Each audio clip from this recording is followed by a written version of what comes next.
एक पल में एज़्योर एबिस ड्रैगन गॉड पूरी तरह से हैरान रह गया। उसके सामने जो खड़ा था वो कोई और नहीं बल्कि काओ तियान युआन का 8 सिर वाला सांप था। उसका पूरा शरीर अकड़ गया, उसका दिमाग खाली हो गया कि जियांगशेन अकेले ही काओ तियान युआन को तोड़ सकता है और एक अलौकिक प्राणी को जबरदस्ती अपने काबू में कर सकता है, ऐसे डरावने अस्तित्व का सामना करते हुए जिसे जियांगशेन हल्की सी आवाज से बुला सकता था। ये अलौकिक प्राणी उसकी अपनी ताकत से कहीं ज्यादा था। एज़्योर एबिस ड्रैगन गॉड को ठंड से पसीना आ रहा था, ये महसूस करते हुए कि एक भी गलती तबाही लाएगी और उसके किसी भी सैनिक में जल्दबाजी में काम करने की हिम्मत नहीं थी। ये महसूस करते हुए कि वो अब फायदा नहीं उठा सकता और सी क्लैन की किस्मत खतरे में थी, एज़्योर एबिस ड्रैगन गॉड ने तुरंत फैसला लिया। क्लैन के बचने की तुलना में एक बेटे की मौत मामूली थी। ड्रैगन किंग के तौर पर वो जानता था कि कब आगे बढ़ना है और कब पीछे हटना है। एज़्योर एबिस ड्रैगन गॉड को जमा हुआ देखकर जियांगशेन ऊपर से ठंडे दिमाग से देख रहा था। ज़ियाओ जिया उत्सुकता से बाटकी की पीठ पर बैठ गया। आयका ने हालात का अंदाजा लगाते हुए थोड़ी भौहें चढ़ाईं। जियांगशेन ने गंभीरता से पूछा कि क्या ड्रैगन किंग ने हालात देखे और समझे हैं, जबकि ज़ियाओ जिया ने मुस्कुराते हुए मजाक किया। उसी पल एज़्योर एबिस ड्रैगन गॉड को पता चल गया कि उसके पास कोई और रास्ता नहीं है और वो तुरंत घुटनों के बल गिर गया, अपना हथियार एक तरफ फेंक दिया। 8 सिर वाले सांप की तेज नजर के नीचे एज़्योर एबिस ड्रैगन गॉड पूरे ड्रैगन कबीले के सामने घुटने टेक दिए। जब उसने ऐलान किया कि ड्रैगन किंग एओ ली सी कबीले को ग्रेट जी के सामने झुकाएंगे और जियांगशेन को लॉर्ड के तौर पर गद्दी पर बिठाएंगे, तो उसकी आवाज गरज उठी। ड्रैगन गॉड बाओ को देखकर उसके पीछे के अफसर भी एक साथ घुटनों के बल बैठ गए। ड्रैगन कबीले के सैनिक तुरंत जियांगशेन की ओर मुड़े और एक साथ अपनी वफादारी का वादा किया। उनकी सरेंडर को कंफर्म करने के बाद जियांगशेन ने बस अपनी आंखें कोड़ी और शांति से सोचा, बहुत अच्छा। फिर जियांगशेन ने अपना हाथ उठाया। एक पुराना सिजिल हवा में लाल चमक रहा था। शक्ति फैल गई, उसकी आंखें लाल चमक उठी, उसका चेहरा सख्त हो गया क्योंकि उसने पक्का इरादा कर लिया था। जब उसने अपना हाथ घुमाया तो सिजिल फट गया। 8 सिर वाले सांप और आयका के सामने लाल किरणें ड्रैगन कबीले की ओर बढ़ी। जियांगशेन की नजर तेज थी क्योंकि वो ठंडे मन से मंत्र का नाम फेथ ब्रांड दोहरा रहा था। लाल रोशनी हर व्यक्ति के माथे पर पड़ी, जिससे वाचा बनी। सी कबीले और साकुरा राष्ट्र को काबू करने से ग्रेट जी के मौके बढ़ जाते जब भीड़ हमला करती, लेकिन एक अजय की मौत के बारे में ज़ियाओ जान की चेतावनी ने जियांगशेन को बिना देर किए किसी भी कीमत पर और मजबूत बनने का फैसला करने पर मजबूर कर दिया। उनके सरेंडर पर उसे कोई नाराजगी नहीं थी, उसका ध्यान खुद को मजबूत करने और खतरों को जल्दी खत्म करने पर केंद्रित था। इससे पहले साकुरा नेशन के अलावा 4 देशों ने हत्याओं की साजिश रची थी।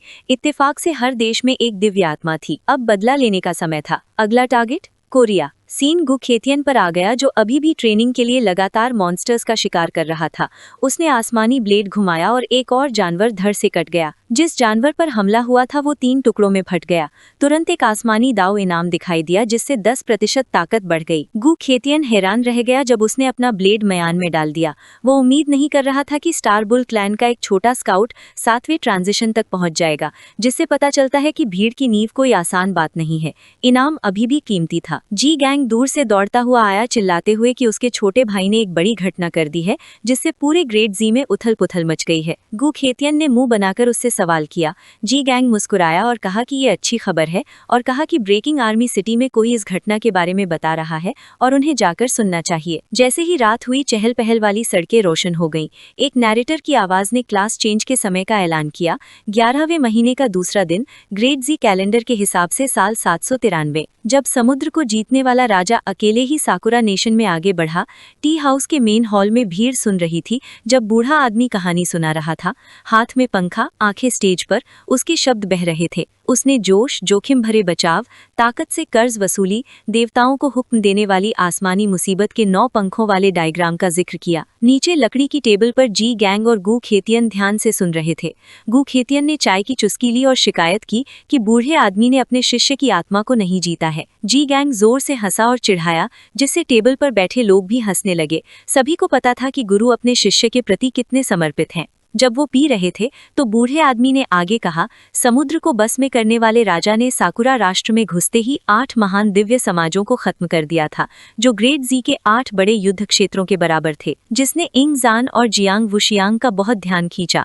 बूढ़ा आदमी अचानक रुका, अपने पीछे की दीवार पर हल्के से थपथपाया और धीरे से कहा कि जो उन्होंने अभी सुना था वो तो बस शुरुआत थी। दीवार पर खुरदुरे हरे रंग के शल्कों वाले 8 सिर वाले सांप की एक तस्वीर दिखाई दी।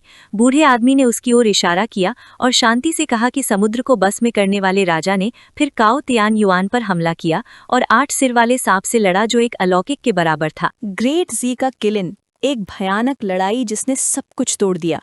Mount Fuji. ये सुनकर यिंगज़ैन ने अपना चाय का कप उठाया और कड़वी मुस्कान दी।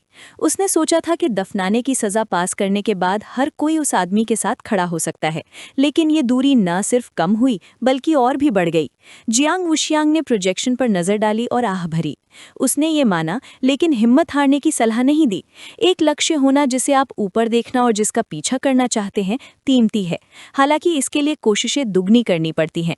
बूढ़ा आदमी जो अभी भी उसमें डूबा हुआ था, इस नतीजे पर पहुंचा कि समुद्र को जीतने वाले राजा ने सकूरा देश में विद्रोह को खत्म करने के लिए अरबों 9 पंखों वाली महामारी फैलाई थी। ये सुनकर गुकाइटियन ने चिढ़कर भौहें चढ़ाईं और जोर से लड़ाई की डिटेल्स मांगी और कहा कि कहानी बहुत ऊपरी है।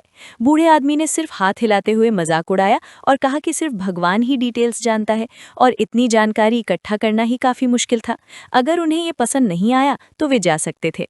उसकी बातों ने तुरंत गुकाइटियन का गुस्सा भड़का दिया। उसकी नज़र गोली की तरह ठंडी हो गई। बिना प्रोसेस के नतीजे देने वाली बातें सहने में असमर्थ गुकाइटियन उछल पड़ा, जीगांग को अपने पैरों पर खड़ा किया और कहा कि वो अब और नहीं सुनेगा और बाद में खुद जियाओ शैन से पूछताछ करेगा। अपने मालिक का गुस्सा जानते हुए जीगांग बेबसी में चुप हो गया।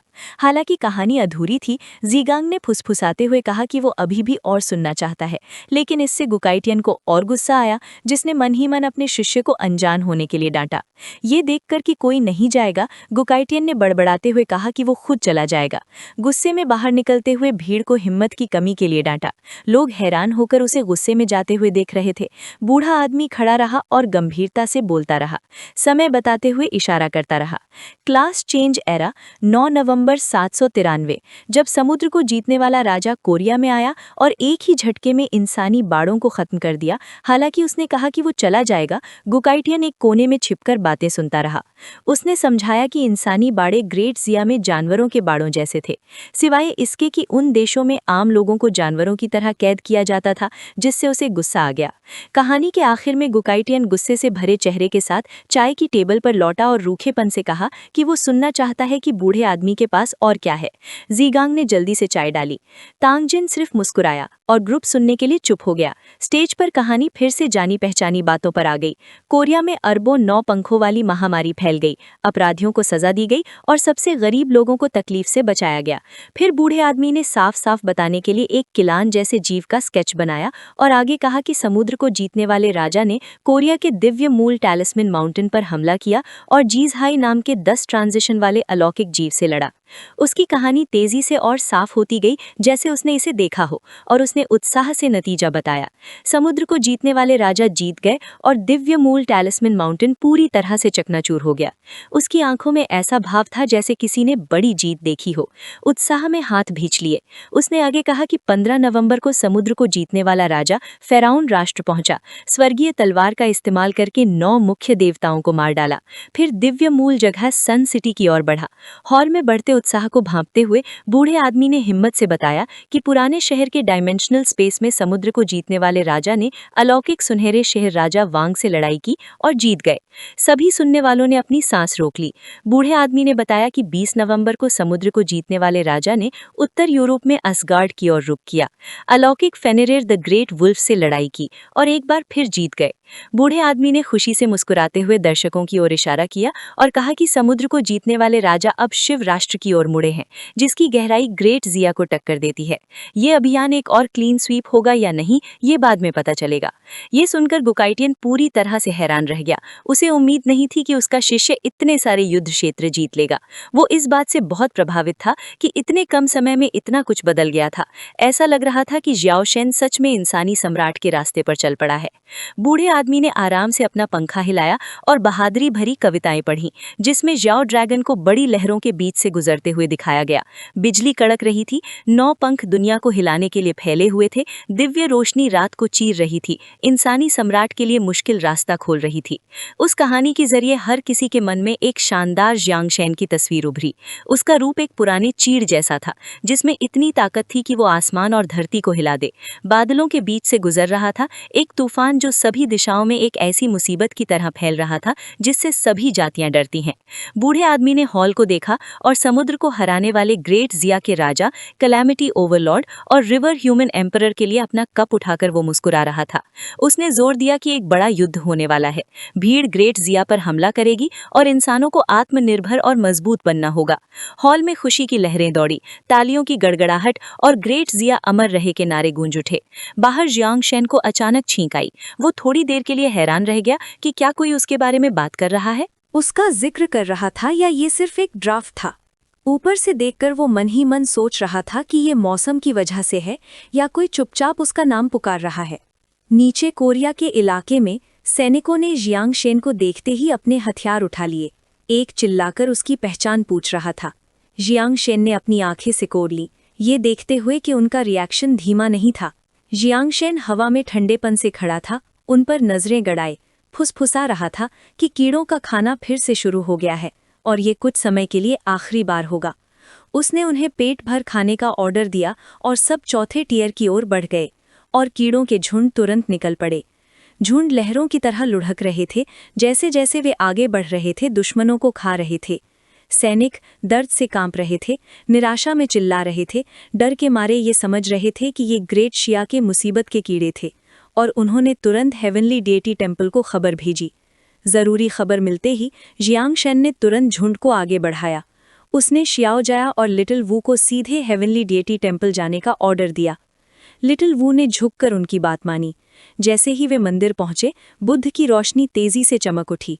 नीचे एक साधु ने तेजी से मंत्रोच्चार किया और उसके पीछे एक बड़ा सा चोगा पहने आदमी दिखाई दिया, जो बुद्ध की रोशनी बिखेर रहा था, साधु के साथ तालमेल बिठाते हुए चल रहा था और सख्ती से कह रहा था कि पवित्र जगह पर राक्षसों को कैसे बेकाबू होने दिया जा सकता है।